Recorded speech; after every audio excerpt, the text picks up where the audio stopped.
Shalom and welcome to another in our series of podcasts from Temple Beth Am, a dynamic center for conservative Judaism in Los Angeles. This is Meditation and Mindfulness with Rabbi Adam Kligfeld. Close your eyes.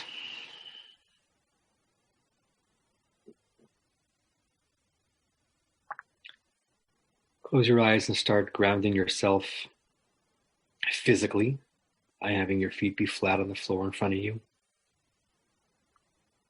and noticing all the contact points between you and everything that is helping you resist gravity right now. We don't think of it that way. A chair is just a chair, but a chair is the thing that is your weapon against the gravitational pull. And so meditation sometimes is an experience of taking no sensation for granted. We talk about breathing as a luxury. We talk about posture as a dignified way of placing yourself in the world. And even a carpet or a floor and a chair as an elemental instrument to whatever it is you're doing.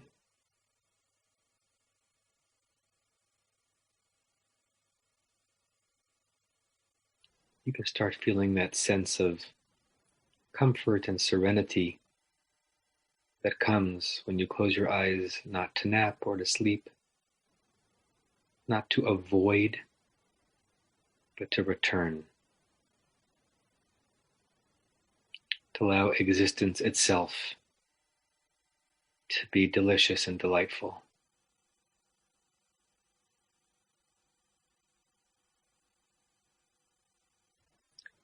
If you haven't noticed where your hands are yet or have not yet intentionally placed them, the two suggestions I always offer is to have them either be palm down on your legs, point of contact with the self, or palms up, resting on the legs, showing an openness to the universe and a welcoming of whatever experience is about to happen to you. Draw a line between your tailbone and the top of your skull and imagine it being straight and mighty and dignified. You may need to adjust your back a bit for the shape to actually reflect those ideas. And then the partner to that is that everything else gets to relax and droop and sag and yield to gravity. Your shoulders come down because your spine is holding you up. Your eyelids droop rather than being kind of crunched together. The lines in your forehead relax as you let those muscles go free.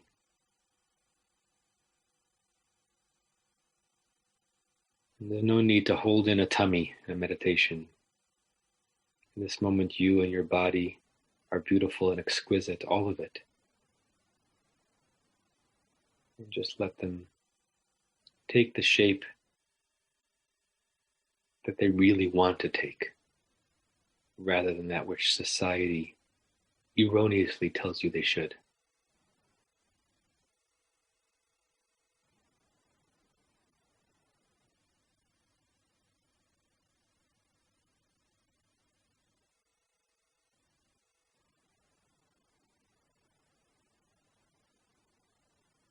And I want to invite us, as we're in this meditative place, to go on a slow journey. The pace of the journey is as important, if not more, as the destination or the type. The key here is a slow going, a slow traveling. The difference between seeing a neighborhood by bike or even by foot versus by car. Where you go is up to you, and you might find yourselves flipping back and forth in your mind. That's okay. You can go to a place.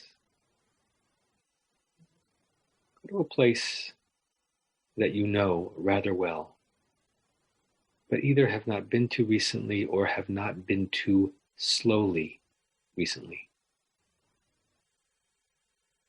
A beloved vacation destination, a childhood neighborhood, a college campus, you get the picture. A favorite hike. And harnessing the tremendous power of your mind's ability to recall and remember. Fill in details that may not be accurate. Of course, that's how the mind works. But walk that site in your head slowly, paying attention to detail and contour and sky and landscape.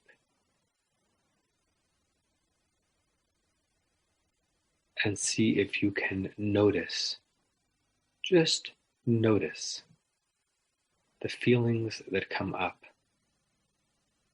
when taking this journey. No need to interrogate those feelings, just notice them.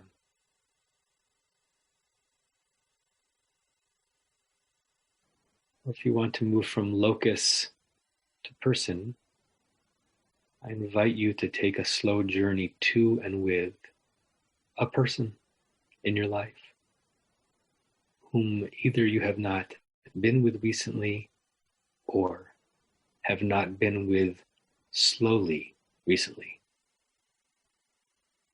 Someone whose presence you haven't relished,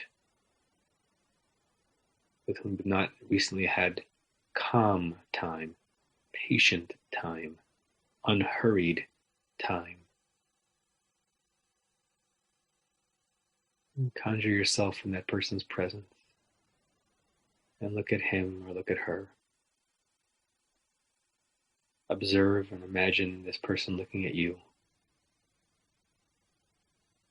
Notice things about the way this person sits or stands or looks or smiles or frowns. Let your mind do the work of filling in the gaps. And again, just be curious, be open to what feelings come up in this slow exposure to this person whom you know.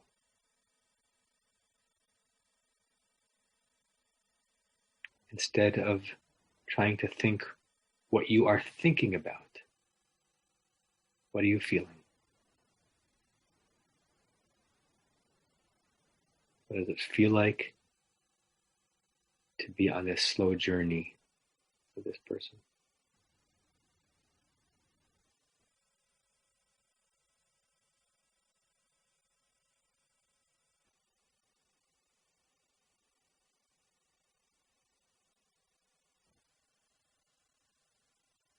And you can stay in your private lingering either in a place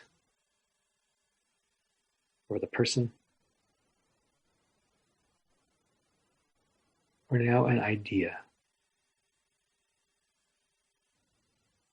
that might seem too vague or it might hit home for you.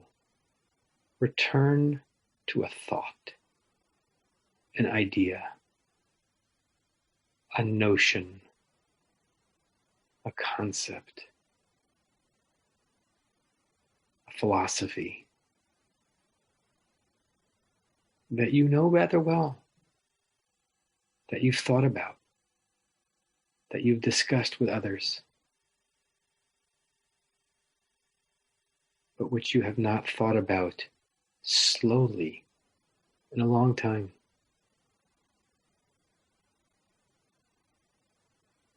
That you've not explored with leisure in a long time.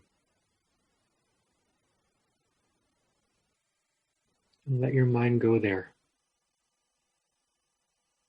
And as the words that are associated with this idea or concept or thought swirl in your head like a digital map of words, try to push past the words and notice the feeling. What does it feel like to linger, to delay in this idea, to bathe in it, to immerse in it without a deadline, without a goal, just to be in it?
When you're ready, you can open your eyes.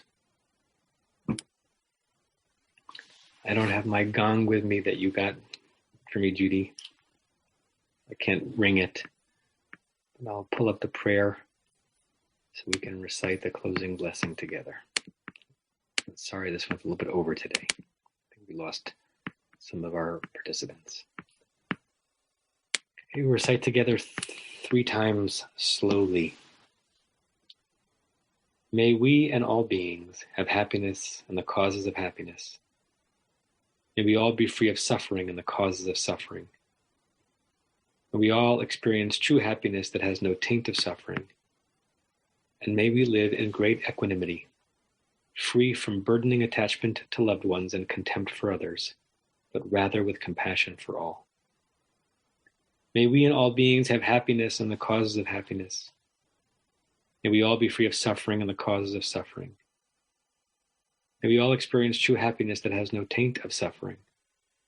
May we live in great equanimity, free from burdening attachment to loved ones and contempt for others, but rather with compassion for all. May we and all beings have happiness and the causes of happiness. May we all be free of suffering and the causes of suffering.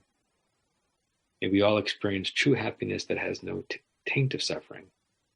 And may we live in great equanimity, free from burdening attachment to loved ones and contempt for others, but rather with compassion for all. I say namaste and shalom. You have been listening to another in our series of podcasts from Temple Beth Am, a dynamic center for conservative Judaism in Los Angeles. If you enjoy these podcasts, we invite you to write a review on the Apple Podcast site or wherever you get your podcasts. For more information about Temple Beth Am Los Angeles, go to tbala.org.